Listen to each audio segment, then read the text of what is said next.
Franchement, c'est trop mignon, non?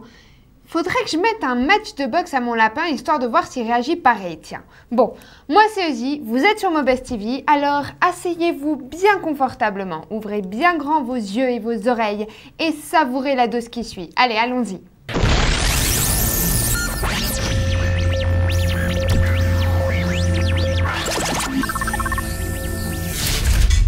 Bon, alors ça y est, la keynote est passée. Et la grosse news, comme on l'avait prédit, ce sont les iPod Nano qui auront désormais cette tête-là.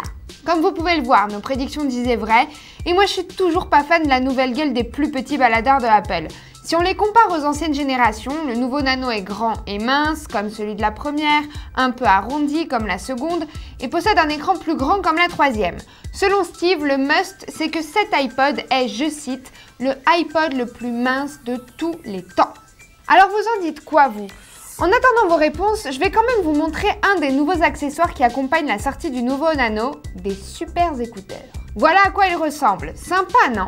Comme vous pouvez le voir, il s'agit d'écouteurs intra-auriculaires haut de gamme. Ils disposent d'un système sonore dual, qui est un système qu'on ne trouve d'habitude que sur des modèles à 150 ou 200 €. En plus, ces nouveaux bidules sont accompagnés d'une télécommande et d'un micro intégré. Et vous savez quoi? Le prix prévu est de 79 $, ce qui est raisonnable pour les prestations qu'ils offrent. Ils sont cool, hein? Bon, si vous les aimez, sachez qu'ils seront dispo à partir du mois prochain.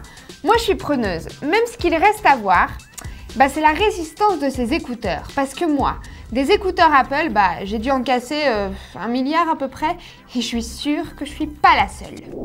Vous vous êtes jamais demandé combien de gens portaient votre nom de famille dans le monde et où ils se trouvaient? Si c'est le cas, voici un site qui vous donnera la réponse. Ça s'appelle publicprofiler.org et c'est très simple à utiliser. Il vous suffit d'introduire votre nom de famille et de consulter l'atlas. Alors moi, mon nom de famille, c'est Martinez. Donc évidemment, la plupart de mes confrères se situent en Espagne et en Amérique latine. Mais vous savez quoi? On est aussi beaucoup en France. Et ouais. Bon, donc le site est marrant, mais je trouve qu'il devrait faire la même chose pour les prénoms. Parce que trouver d'autres Osiris dans le monde, ça peut être intéressant. Vous êtes au courant de ce qui est arrivé à United Airlines à cause d'une erreur commise par Google News? Bon, au cas où, je vous explique rapidement.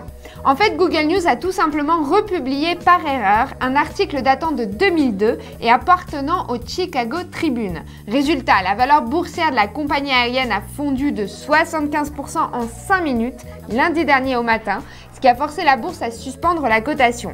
Ouch! Tout s'est rétabli rapidement, mais bon, ça fait mal quand même, hein. Bon, en fait, la raison pour laquelle je vous raconte cette histoire est la suivante. Le tout nouveau projet de Google. Ça s'appelle Google News Archive Search et le but, c'est de numériser les archives des journaux imprimés pour les rendre consultables en ligne. Le service est fondé sur Google Book Search et pour l'instant, ça ne marche qu'en anglais, mais bon. Le délire, c'est qu'en fait, on pourra désormais consulter d'anciens journaux exactement tels qu'ils étaient imprimés, avec photos, titres, pubs et tout le topo. Niveau prix, il y a un catalogue gratuit, mais il est un peu limité, puisque les grands journaux demandent des bifetons en contrepartie. Par exemple, pour le New York Times, c'est 3,95 $ pour que vous vous fassiez une idée. Bon, c'est une initiative intéressante, mais s'ils nous refont une gourde comme celle de United Airlines, ça va mal aller pour eux à mon avis, hein. Et pour revenir sur Apple, sachez que ça y est, la reconnaissance vocale fait son apparition sur le iPhone. Ça marche à travers l'appli Sayware et avec des services comme MapQuest, les pages jaunes, ask.com et traffic.com.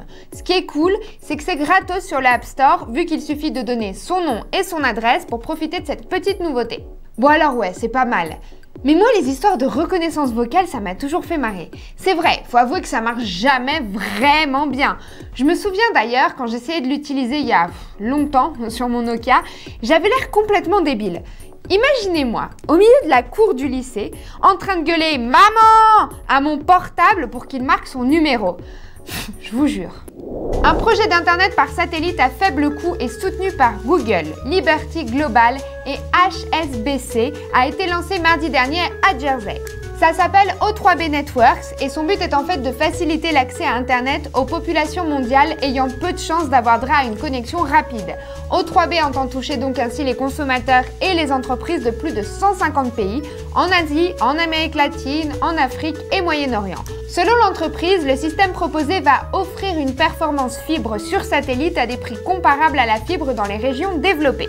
Alors, ce projet équivaut à 2133 répéteurs et va fonctionner à des vitesses atteignant 10 gigabits à la seconde. La mise en service est prévue pour fin 2010 et il sera possible d'ajouter des satellites pour augmenter la capacité et répondre à la demande croissante. Alléchant, hein? C'est vrai quoi. Il est temps que le monde entier puisse être connecté bien comme il faut. On verra bien le résultat. Ah oui, avant de nous quitter, vous vous rappelez de sport, non? Bon, sachez que maintenant, vous pourrez y jouer depuis votre iPhone parce que l'appli est dispo sur l'App Store pour l'incroyable prix de 7 €. Cool, hein? Voilà, pendant que vous vous empressez d'y jeter un coup d'œil, moi je vous laisse en vous faisant plein de gros bisous, bien sûr. À demain, ciao!